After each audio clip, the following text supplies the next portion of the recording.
যে বিষয়টা নিয়ে আলোচনা করতে এলাম, আপনাদেরকে হেডিংও দেখতে পাচ্ছেন, বিজেপি বা নরেন্দ্র মোদী তৃতীয়বার প্রধানমন্ত্রী হচ্ছেন নরেন্দ্র মোদী, সেটা ঘোষণা করে দিয়েছে। নরেন্দ্র মোদী সেটা ঘোষণা করে দিয়েছেন যে তিনি প্রধানমন্ত্রী হচ্ছেন। না, আমি কোনো মানে মিথ্যা বা কোনো অনুমান কিছু বলছি না। খোদ নরেন্দ্র মোদী আজকে ঘোষণা করেছেন 2024 লোকসভা ভোটে তিনি জয়লাভ করেছেন এবং তিনি তার 100 দিনের কর্মসূচি কি হবে সেটাও ঘোষণা মানে করবেন এবং তার যে মন্ত্রিসভার যারা মন্ত্রী আছে ক্যাবিনেট তাদেরকে সেটা তিনি ঘোষণা বলেওছেন যে 100 দিনের যে 24 জয়লাভের পরবর্তীতে 100 দিনের কর্মসূচি কি হবে, কি কি বিষয়ে তারা কাজ করবে সেটাটুকু ঘোষণা করেছেন। মানে ভাবতে পারছেন নির্বাচন যে প্রহসনে পরিণত হবে, বিরোধীরা থেকে শুরু করে রাজনৈতিক বিশেষজ্ঞ এবং যারা ভারতকে ভালোবাসে, ভারতের উন্নতি চায়, সেই সব বুদ্ধিজীবীরা যারা বারবার বলে এসছেন 2024 লোকসভা ভোটে যদি বিজেপি বা নরেন্দ্র মোদী ক্ষমতায় আসে, জয়লাভ করে, তাহলে সংবিধানকে শেষ করে দেওয়া হবে, সংবিধান কিছু রাখবে না, সংবিধান পাল্টে দেওয়া হবে, মূল সংবিধান চালু করা হবে এবং সংবিধানের যে ধর্মনিরপেক্ষতা সেটাও পাল্টে দেওয়া হবে। সেটা আপনারা সবাই জানেন যে হচ্ছে সংবিধানে ধর্মনিরপেক্ষতা তুলে দিবেন এবং তার কিছু বাস্তবতা আমরা দেখতে পাচ্ছি যে এইভাবে মুসলিম, দলিত, খ্রিস্টানদের ওপর অত্যাচার হচ্ছে, একের পর এক মসজিদ, গির্জা ভেঙে দেওয়া হচ্ছে এবং মানে ধর্মীয় জিগির তুলে সবকিছু করা হচ্ছে। যে রাজনৈতিক যে কর্মসূচি নেতা কর্মীদের সেটুকু নেই, মন্ত্রীদের, প্রধানমন্ত্রী থেকে শুরু করে সকলে তারা শুধু ধর্মীয় কর্মসূচি পালন করছে। যেমন যেমন মানে বলা যায় সাধু সন্ত বা মৌলবী এদের যে কর্মকাণ্ড হয় সেই কর্মকাণ্ড বিজেপির পার্টিরা করছে বা রাজনৈতিক দলেরা করছে। এবং আপনাদেরকে যে খবরটার জন্য আজকে তাড়াতাড়ি তড়িঘড়ি লাইভে আসে এবং যেটার জন্য জানানোর, নরেন্দ্র মোদী তার 2024 জয়লাভ ডিক্লেয়ার করেছে। কেন ডিক্লেয়ার করেছে কি সেটা আপনাদেরকে একটা ভিডিও শোনালে আপনারা বুঝতে পারবেন। আমি সেই ভিডিওটা আপনাদেরকে শোনাচ্ছি, ভিডিওটা আপনারা শুনলে বুঝতে পারবেন। শুনুন এটা।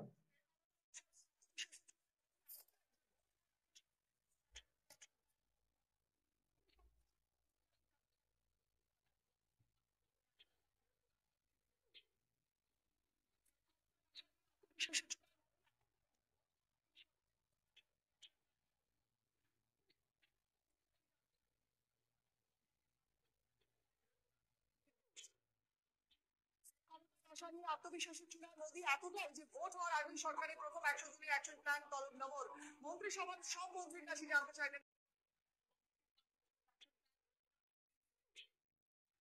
আপনাদেরকে সেটাকে আমি শোনালাম বারবার, দুবার তিনবার শোনালাম, আপনারা শুনতে পেলেন যে মোদী তার আত্মবিশ্বাসী জয়লাভ নিয়ে এবং তার অ্যাকশন প্ল্যান সবকিছুর ঘোষণা করেছেন। জানতে চেয়েছেন যে প্রধানমন্ত্রী 10 বছরের রাজত্বতে একবারও সাংবাদিক সম্মেলন করে না, যে প্রধানমন্ত্রী কি কর্মসূচি কি করেছি তার কোনো হিসাব দিতে পারে না, শুধু ধর্ম এবং ধর্মীয় উন্মাদনা নিয়ে শাসন ক্ষমতায় আছেন, চালাচ্ছেন এবং আবার ক্ষমতায় আসছি বলে আগে থেকে আগাম একটা বার্তা, একটা মেসেজ এবং বারবার দিচ্ছেন এবং আজকে তিনি এই মেসেজটা দিয়েছেন, ক্ষমতায় আসছেন। আপনারা সেই ভিডিওটা আপনাদের একটা দেখালাম, শুনলেন একটা যে কি বলতে চেয়েছেন। তাহলে নির্বাচন কি হচ্ছে নাকি 2024 নির্বাচনও প্রহসনে পরিণত হবে? যেভাবে আমরা আমাদের উপমহাদেশের নির্বাচনে দেখতে পেয়েছি, বাংলাদেশের নির্বাচনও সাম্প্রতিক যে তৈরি হলো 1 মাস আগে, সেই নির্বাচনও প্রহসনে পরিণত হয়েছে।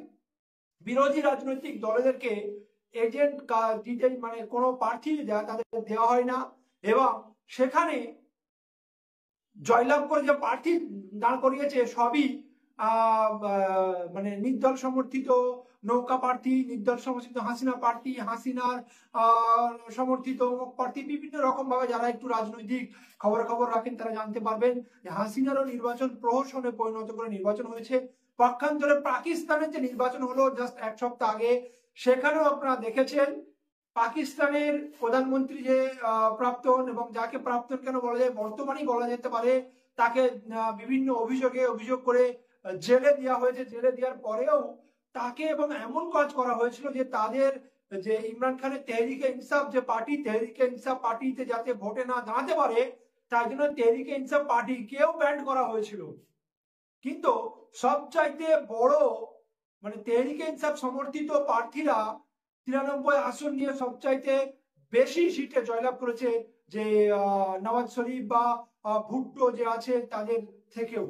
মানে কিভাবে পাকিস্তান, বাংলাদেশ এবং ভারত মানে দাদো, ছেলে এবং পোতা বা নাতি যাই বলি, এই যে তিনটে রাষ্ট্রের যে সম্পর্ক, দাদো বলতে গেলে আমাদের ভারত, ছেলে বলতে গেলে পাকিস্তান, তার ছেলে বলতে গেলে বাংলাদেশ।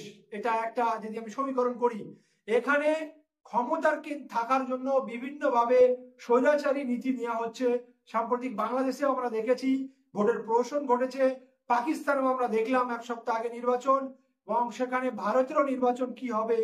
আজকের যে প্রধানমন্ত্রীর যে বিবৃতি সেটা থেকে দেখলাম, শুধু আজকের নয়, আমরা বারবার বিভিন্ন রকম বিবৃতিতে দেখেছি এই প্রধানমন্ত্রী 400 পার, বিভিন্ন রকম ইস্যু এবং যে নির্বাচন কমিশন তাদের হিসাবে চলা সবকিছু আমরা দেখেছি যে ভোটকে কিভাবে শেষ করা যায়, এবং সেটাও চলছে। এবং বিরোধীদেরকে শেষ করার জন্য ইডি সিবিআই লাগিয়ে দেওয়া হচ্ছে। সেখানে পশ্চিমবঙ্গ থেকে শুরু করে মানে দিল্লি থেকে শুরু করে সব জায়গায়, মানে ছত্তিশগড় থেকে শুরু করে আপনারা জানেন সেখানেরও, এবং ঝাড়খণ্ড থেকে শুরু করে ঝাড়খণ্ডের মুখ্যমন্ত্রীকে জেলে দেওয়া আছে।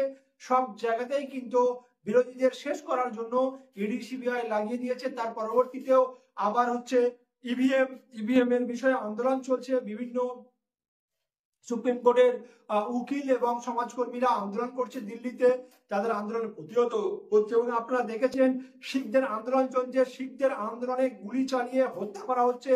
এবং শিখের আন্দোলনের যে ওই হরিয়ানা রাজস্থান বর্ডারে দেখলে মনে হবে আমরা পাকিস্তান বর্ডারে এসছি না চীন বর্ডারে এসছি, বা চীন পাকিস্তান বর্ডারেও অতটা মানে সেনাবাহিনী বা এগুলো থাকে না যেভাবে, যে বর্ডারেতে যেভাবে আছে। যারা একটু খবর রাখলে দেখবেন শুধুমাত্র যেখানে সন্দেশকারী করে মিডিয়া একটা অন্য মহল তৈরি করে রেখেছে। সন্দেশকারী যদি অপরাধ হচ্ছে তার সাজা অবশ্যই হওয়া উচিত।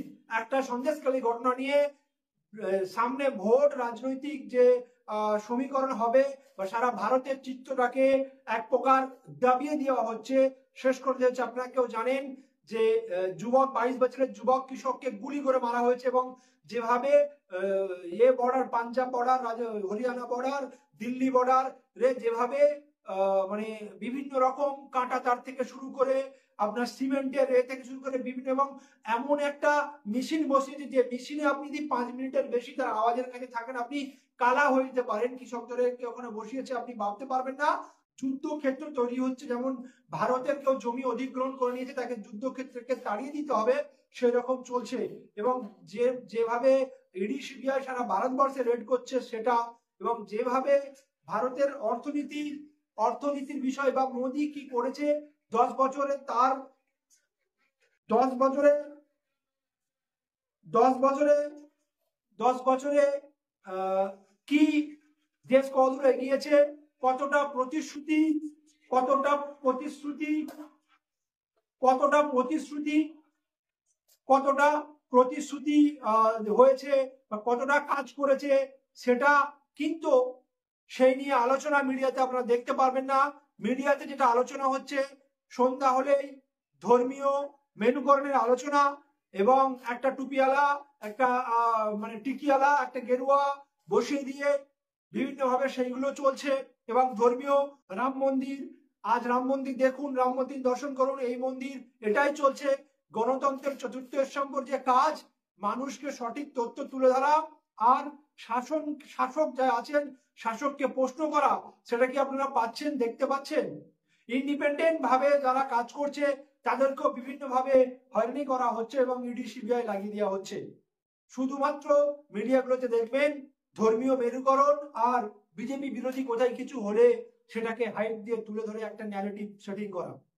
প্রকৃত 10 বছরে মোদী কি করেছে, 10 বছর যে প্রতিশ্রুতিগুলো দিয়েছিল সেগুলো পালন করেছে কিনা, 2 কোটি চাকরি পূরণ হয়েছে কিনা, এবং নারী উন্নতি হয়েছে কিনা, দেশে গণতন্ত্রের মান কতটা বাড়লো, দেশের মানুষের যে ইন্ডেক্স, যে মানুষের মানবতার যে ইন্ডেক্স, ভালো মন্দর যে ইন্ডেক্স থাকে যে ভারত কতটা এগুলো সেটাও খোঁজাছুটি সব কিছুতে আস্তে আস্তে নেমেছে, প্রেস ফ্রিডমেও আস্তে আস্তে নেমেছে, সব আপনারা জানেন।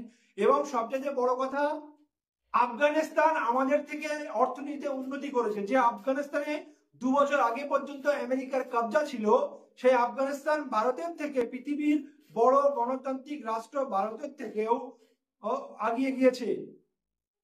এবং ভারত দিনকে দিন পিছিয়ে যাচ্ছে সবকিছুতে। এবং তাদের ইকোনমি, তাদের কারেন্সি আমাদের মানে তাদের 1 টাকা সমান আমাদের 1 টাকা 25 পয়সা। ভাবতে পারছেন কি অবস্থা? এইগুলো নিয়ে কোথাও আলোচনা পাবেন না। শুধুমাত্র ধর্মীয় উন্মাদনা আর বিরোধী রাজ্যে কোনো ঘটনা দেখলে সেটাকে ন্যারেটিভ ভাবে চালানা। বিভিন্ন বিশেষজ্ঞ এবং বিরোধীরা বারবার অভিযোগ করে আসছে 24-এর ভোটে ইভিএম হ্যাকিং হবে এবং নির্বাচন কমিশনকে ব্যবহার করে বিভিন্নভাবে আমরা দেখেছি কিভাবে নিজেদের পক্ষে ভোট হয়। এবং সেখানে আজকে যেভাবে প্রধানমন্ত্রী বলেছেন আমি ক্ষমতায় আসছি এবং তার প্ল্যানিং করতে বলছেন মন্ত্রিসভাকে, মানে এখানে সত্যি কথা 24-এর ভোট কি পরিপূর্ণ হবে এটা একটা বড় প্রশ্ন। যেভাবে মোদী তার 10 বছরের রাজত্বের করোনা হিসাব দিয়ে সে কিন্তু বারবার জয়লাভ করছে, এই বার্তা দিতে যাচ্ছে মানুষকে। সত্যিকারের 24-এ ভোট হবে? ভারত কি গণতন্ত্রে ফিরে পাবে, নাকি স্বৈরতান্ত্রিক রাষ্ট্রের দিকে ভারত ধাবিত হবে 24-এর লোকসভা নির্বাচনের পর আমরা দেখতে পাবো?